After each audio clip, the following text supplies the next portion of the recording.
Whoa, okay. Here we go. This is on my phone. It's another Sundays with Steve. Sunday with Steve. Come here. Come on. You want to say hi? Come here. It's not just Sundays with Steve, it's also Sunday with Poppy as well. It's my little French bulldog. Courtney is out of town. She gets back tonight. You don't look very amused. That's okay. We're going to do a YouTube video. So last week we talked about social media and kind of how it can be harmful if it's abused. If you aren't, kind of monitoring what you put out on social media and also what you think about social media. This week, kind of along those lines, we're looking at how to live a happier, longer life. And those two topics definitely go hand in hand. And I think that, with technology, we move so fast with technology these days. It seems like you buy something and then a couple weeks later it's obsolete because there's a better model out. Is that technology really helping us, or is it causing some harmful long-term problems as well? And I think that that's kind of what we're talking about today. Dan Buettner is a author of The Blue Zone. It's a book basically that looks at where in the world people live the longest and also the healthiest, which I would also say is the happiest in. Because if you're living longer, healthier lives, I think your happiness is going to be higher. You're not going to have dementia. These are places that don't have as much heart disease. They don't have as much diabetes. They don't suffer from a lot of the ailments we do in America and in some other parts of the world that Western culture. So I think that looking at these blue zone groups, we can learn a lot about what we can do in our lives. And before people say, well, it's just genetics in these places. So these places, these blue zones are defined by geographic limitations. You can kind of look at and say, this is definitely, you can kind of rule out other factors. They're not necessarily any genetically different than the people that surround them. They just have a different way of living. So I think there was a study, the twin study, where they pretty much conclude that genes play about 20% of our life expectancy. How long we live is due 20% of just genes, how good your genes are. The rest, the 80%, can be chalked up to some environmental cues, environmental situations that arise and how we live. So I think this is a really cool topic to talk about. If you're into fitness, if you follow my channel, we're always trying to live healthier, but there's definitely some things that looking at this, in my mind, I'm like, oh, that's not healthy. But in actuality, it's all about balance. And having balance, takeaway here, is key. So there's 9 lessons, I guess, we can learn from these people in a blue group, these 9 lessons from blue zones that we can learn. And I thought they were pretty interesting, so I kind of wanted to share them with you. The first one is move naturally. So today I posted a picture up on a rock doing some yoga. This week, I spent like 15 minutes and did yoga outside, and just from the vitamin D, from the sun, just being outdoors and a breath of fresh air, I'd been in the gym like all week long, working out, and it doesn't really have the same effect as, now obviously if it's between not working out at all, work out at a gym, definitely work out at a gym, but I'm gonna try to get outside more and move naturally, which means walking. It's hard because we in America, we don't walk to work. I would venture to say that like 99% of people don't walk to work in America, but just like in Italy. So there's the blue zones. There was 5 of them.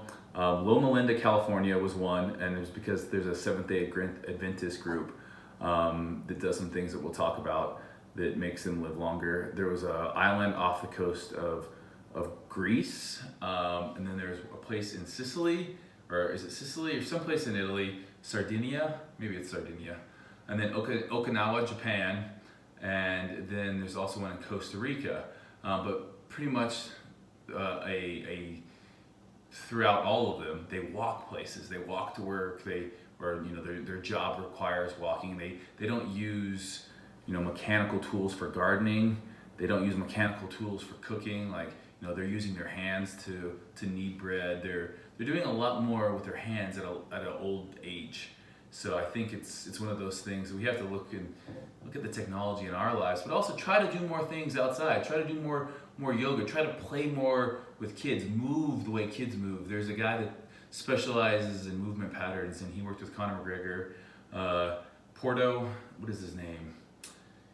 Indy Porto or something Porto, but he's all about the movement. And I think yoga is great for that. Mobility is great for that. And if you're in the gym working out a lot, I think that you could definitely benefit from some of these other things. Okay, number 2 on there. So number 1 was move naturally. Number 2 is have a purpose. So in Japan, they call it Ikigai.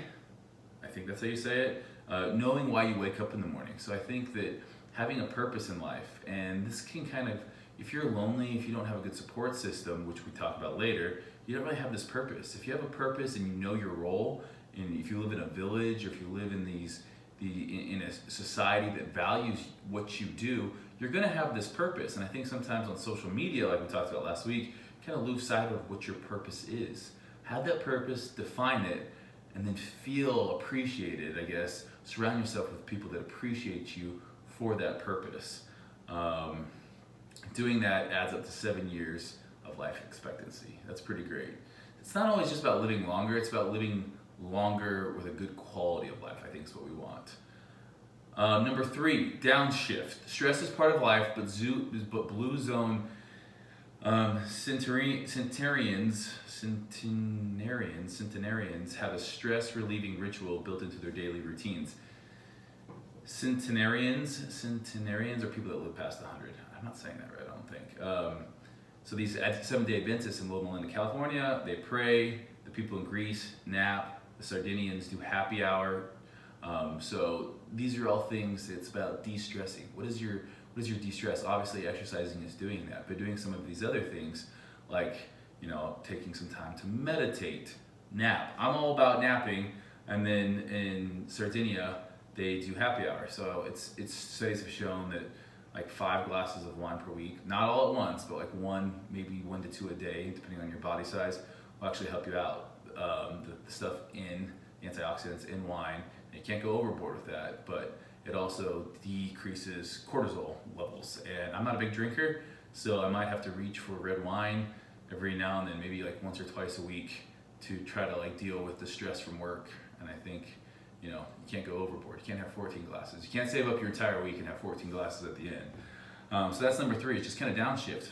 Turn off your phone, turn off social media, and get back to like quieting your mind. The 80% rule. This one was super cool. So this kind of gets into eating, and they do some really interesting eating stuff. Most of the people on this list share some very similar diets. The Mediterranean diets. The people on that island off the coast of Greece, they follow a Mediterranean diet with a little bit more potatoes. They all kind of eat meat sparingly, and you can kind of take away from that what you want. I'm a big fan of, if I could, I would eat wild game only, but I think we try to get so much whey protein, and I'm gonna just be the first to say I don't do a great job of getting as many greens as I can, but following a diet that's a little bit higher in fats and making sure you're switching up your proteins. Are you always getting it from fast food sources like Chick-fil-A, or are you looking at the quality? And then also even beans. Most of these people on this list ate beans. So I think that's one area I can definitely do better at, is definitely getting a variety of food, especially in my proteins. But the 80% rule, which is number 4 here, people in the blue zones area stop eating when their stomachs are 80% full. I don't know how they kind of tested that, but that's huge. And if you eat slow, we tend to, how many times are you starving? So you eat fast and then you overeat, because it takes actually a while for your satiety level, that trigger in your head that tells you you're full, to kick in. So we eat and we're still kind of hungry, but we haven't allowed that food to digest and really trigger back to our minds that, hey, I'm not starving anymore. So what happens if you eat fast, you tend to overeat. So slow down, enjoy the people around you, enjoy a glass of wine with some of this in the early evening.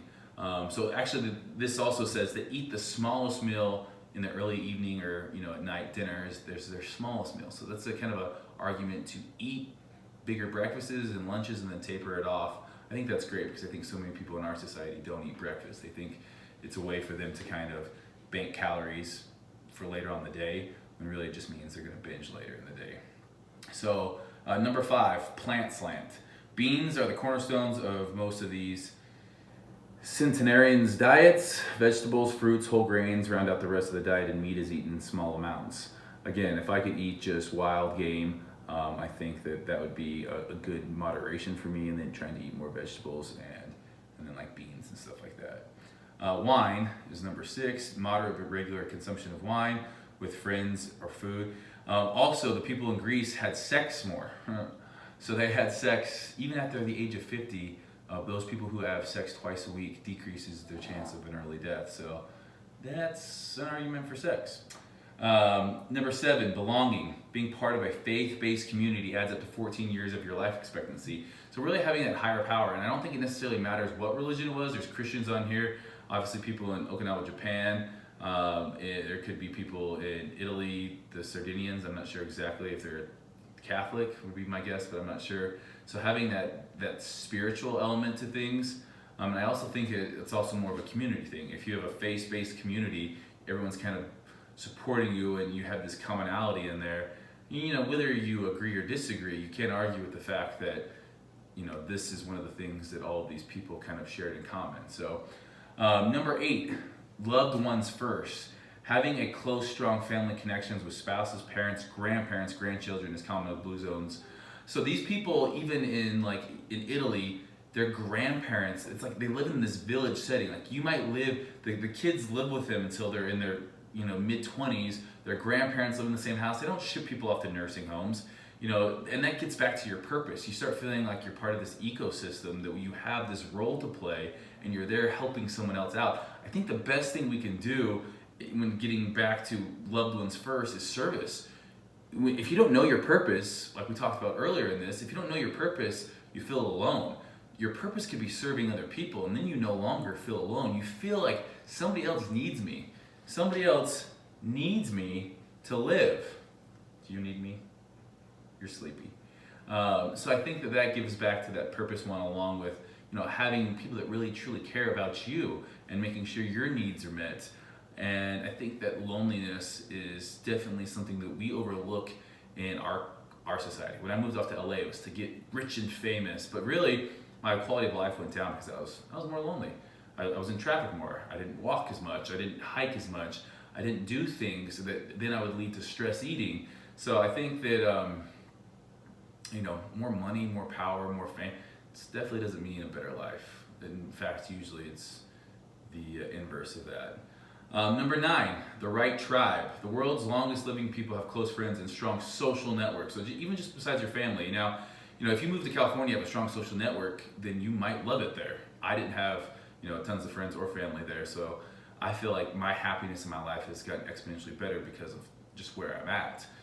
So obviously there's all these different things. You can't control them all. Like you might not be able to walk to work. You might have some dietary restrictions, but we can start implementing some of these things into our life to make us healthier and therefore happier. I'm a big believer that healthier lives are happier lives. And by doing some of these things, and check it out. I'll link this article into this. But he has a whole new book out. This guy, National Geographic, did a thing on it as well. So I think it's bringing it to the United States and this westernized society where technology is everything. I think it's going to be, you have to make a conscious effort. The way we eat, the way we travel, the way we spend our downtime. What are you doing it? Who are you spending it with? And I think that inevitably, if you want a healthy, happier life, it might mean going against, some of the things that make you immediately happy. Like you might get that immediate satisfaction from